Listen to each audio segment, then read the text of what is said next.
Hey there, welcome to yet another YouTube golf channel, or YAYG for short. I'm doing today as a test round. I'm going to show you around the course that I play regularly, which is Kingsway Golf, Melbourne, just outside Cambridge. It's a fairly short 9-hole golf course, 3 par 3s, the rest par 4s. There's no par 5s on it. So when we play competitions, we play the whole lot twice. There is only one set of tees on it. I'll go through in some more detail why I've decided to make a YouTube channel and what I'm going to do, but for today I'm just testing gear, seeing if I can get any shots to record properly, see if the audio works properly, and just to give you a tour of the course. There is another course owned by the same company in Cambridge called Cambridge Lakes, which is a little par 3 course, great little approach practice course. I'll show you around that another time, and in other videos we'll talk about my game and my gear and my practice, and yeah, as I said, why I'm doing this video. So yeah, let's get going and see how today's round goes.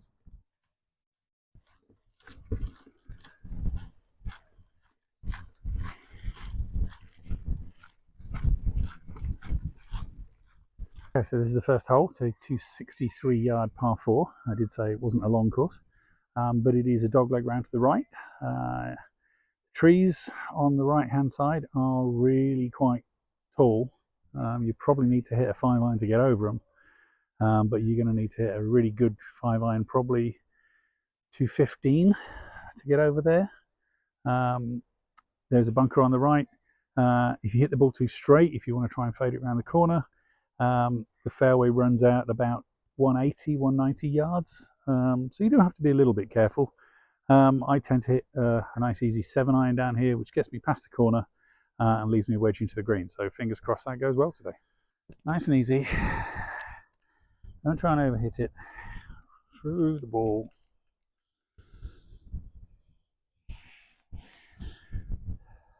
Nice swing.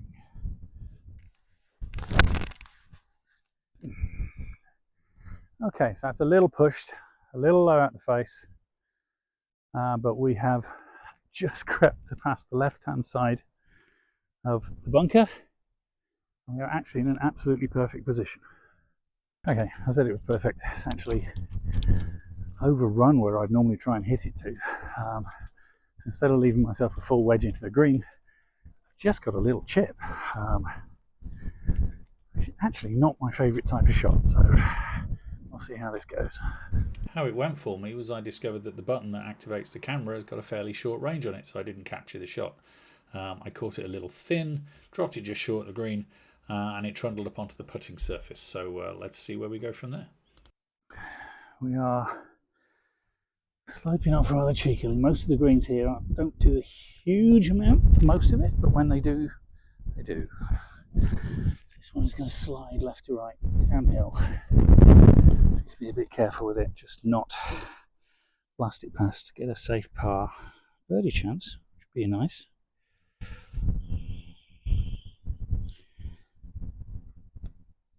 No, I've done exactly what I said I didn't want to do. I'm rather too far past. Okay. Safe par, nice start. Okay, second hole, 347 straight down, out of bounds all the way down the left hand side. You get about halfway down the fairway and there is a whole heap of trees on the right hand side. So apparently my driving is not accurate enough for me to take the driver down here. Depending on the wind and the rollout conditions, I will take a 6 or a 7-iron. Avoid the out of bounds, leave it short of the trees. If I do push it, and I can easily reach the green with the second shot anyway, so why do anything silly, eh? So that one's a bit out the toe. It's coming back nicely. Okay, 182, wind off the left. 8-iron or a 7-iron. 7-iron. It's going to get some run out. I tend to hit my 7-iron about 175. Oh, that's pushed way right. That is way right. pushed way right. Thankfully, I also caught it a touch fat, so it stopped short of the trees over there. But I should have a nice little pitch into the green through the grass.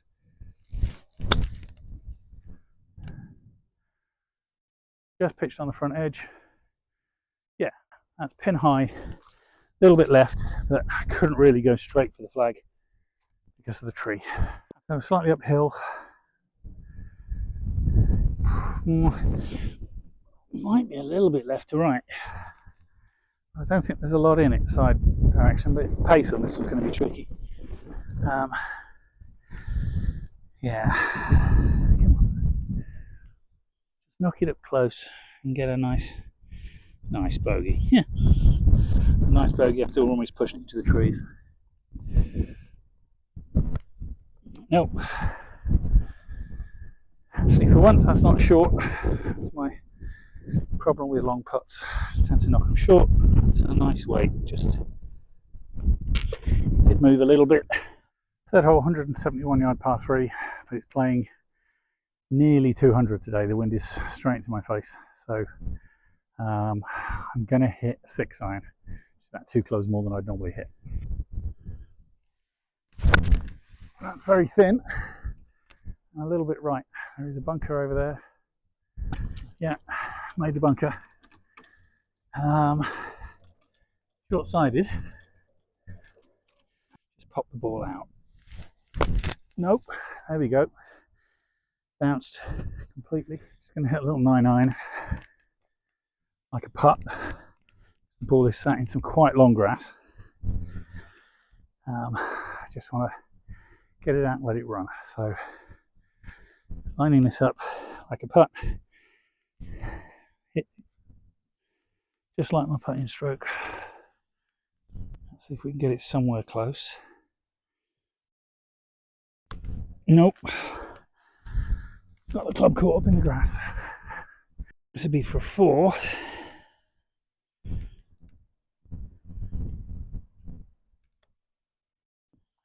It's a nice roll on that putt, but it's never going to make it. Yet again, it's another long putt left short.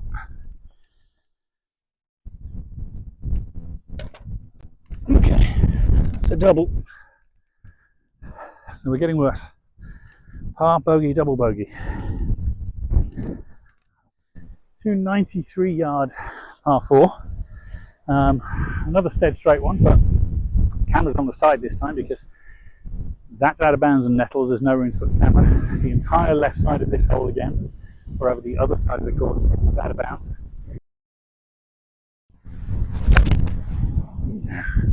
That is a really nicely struck 6 iron, but I do hit the ball really high, and the wind has grabbed that and pushed it right and backwards. Oh, that's thin again. Forward! Okay, well, I found my ball, and it is lying on the side of the tee box of the next tee. It's not on the tee box, as far as I'm aware. I've just got to play it.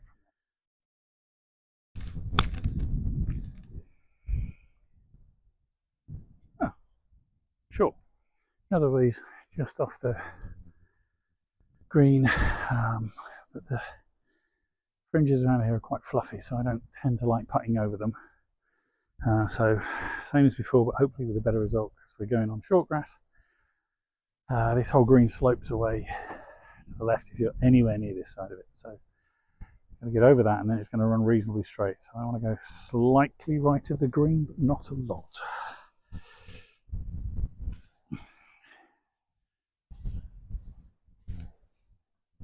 Just putt it and let it run. Come on, ball. Right edge. Yeah, I said a couple of feet, more like a couple of yards. Anyway.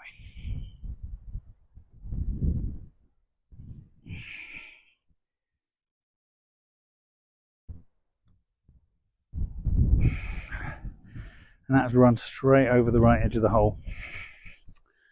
That's poor.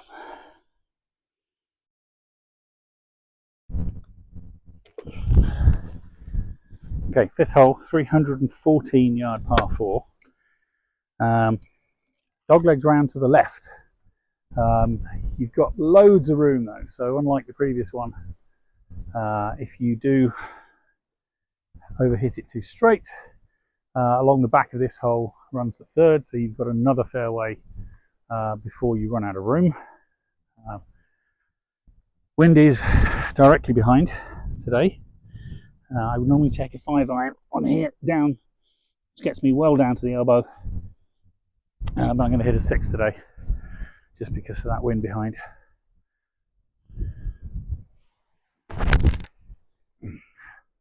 Yeah, like that.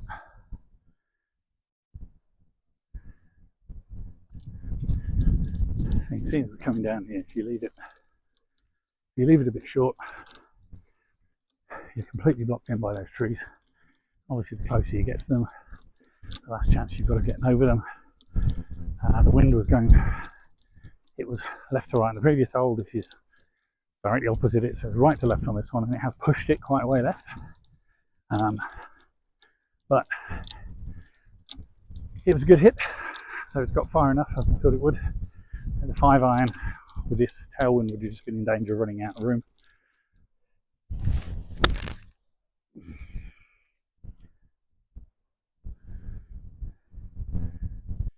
Come on,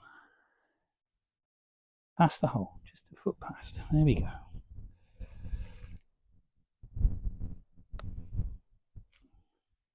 Oh, inch to the right, and I put that a yard past. There's a little test of 3-footers. I said a foot past, not a yard past. Oh, and okay. Did that a couple of times in a competition last week. Just completely pushed the putt. How do you push a 1-yard putt? 6 hole, 292 yard par 4. It's not a dog leg, but it leans around to the right. You can see on the shot you've got here. If you draw a straight line along the trees on the far right, they will hit the bunker on the left-hand side of the green. So yeah, even when I was hitting driver, I didn't tend to hit driver here because if you hit a straight shot, I'm straight in the trees down there, and I am definitely not good enough to be able to fade the ball at will with the driver. So I'd normally take a 6-iron, but the wind's against here, so I'm going to take a 5-iron. That has ignored the wind, and I have drawn that straight onto the next fairway. If it's on the fairway, which I'm hoping it is, it's far enough back, I'll have a shot over the trees into the green. And that's fat. Get over. And that's not even got over. And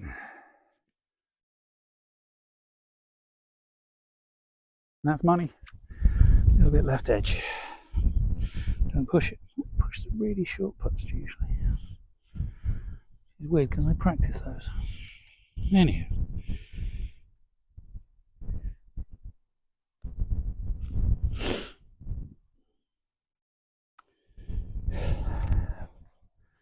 I still can't see that.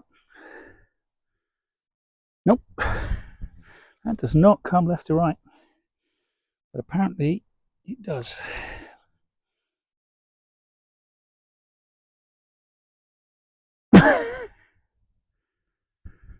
.270 around the hole. Okay. That's not concentrating. Right, so we've got a 1 on the card. It's a 174 yard par 3. It is playing about 15 yards short because of the wind today. 187. So what's that? 172. 172. The flag is right at the back, and if you go off the back of this green, you are absolutely dead. The trees in there are thick and nasty, and just don't do it. So I'm hitting an 8-iron, which is my 160 club. Well short. I'm hoping the wind's going to carry it that bit more. You've got a long sloping front and then a flat middle tier that rises up to the rear tier. So what I'm hoping is the wind's going to carry it far enough. It'll finish on the middle tier. Like that. That's money. My concern here is the shape of the green. I might have to putt over the fringe to reach the hole. Am I friendly enough with the greenkeepers for them to not throw things at me if I use my wedge off the green to chip over the fringe? Or do I just take my putter and blat through the fringe? I don't know. A pro once said to me, don't make a decision on what club you're going to hit until you get to the ball and have a look at the lie. Yeah, so you can see we can't actually get to the flag. Here's our pitch mark. So we've spun back about a yard, which is not unusual on this green because it's really sloping towards you. If I try and putt that, that's going to come way off.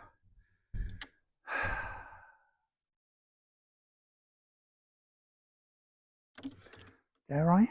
I've never done this before. I have never done this before, and I'm probably going to thin it. What am I trying to do? I'm trying to fly over the pitch. So what I'm going to do, I'm going to open the face up a bit, just to make sure I don't take his gouge out the green. And just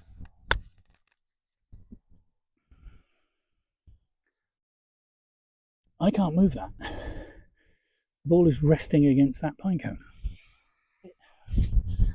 I've just got to hit and hope on this one. I hope that catching the pine cone first doesn't move the ball too much. Maybe if I toe slightly, expecting it to come back. I just want to pop it up and get it on the green.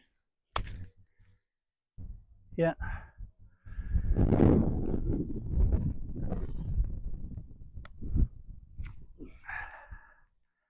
Weight-wise, that's an okay putt.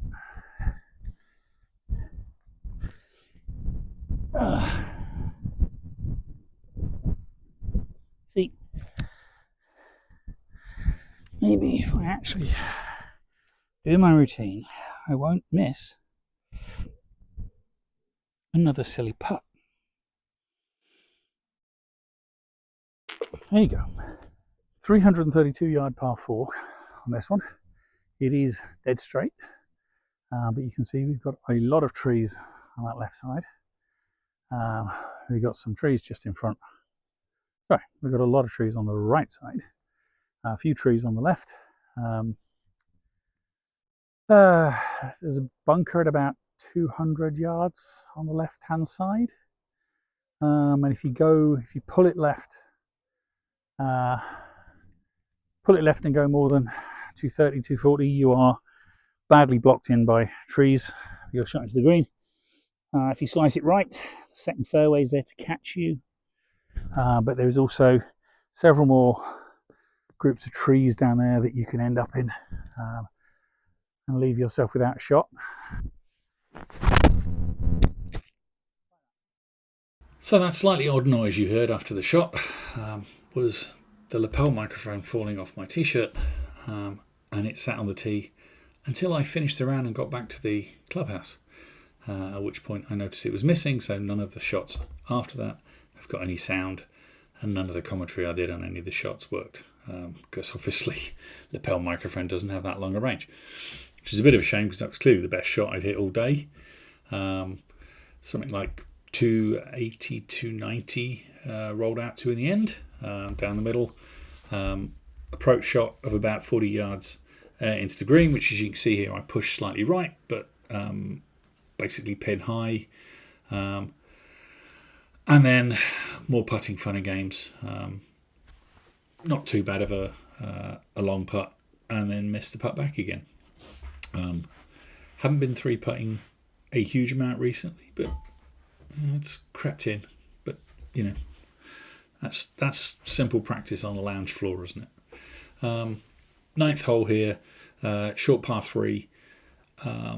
bit deceptive, this one, sometimes, because there's so many trees on the left and the right and behind you. The driving range is on the left over here, but it means you can't really feel what the wind is doing. It always ends up coming out a bit stronger. Nice tee shot here. It's 9 o'clock 8 iron, as I call it. So just trying to get my hands up to 9 o'clock to take a little bit of the distance off it. Put it on the green, and a nice 2-putt. So started with a par, finished with a par, with a whole lot of rubbish in the middle.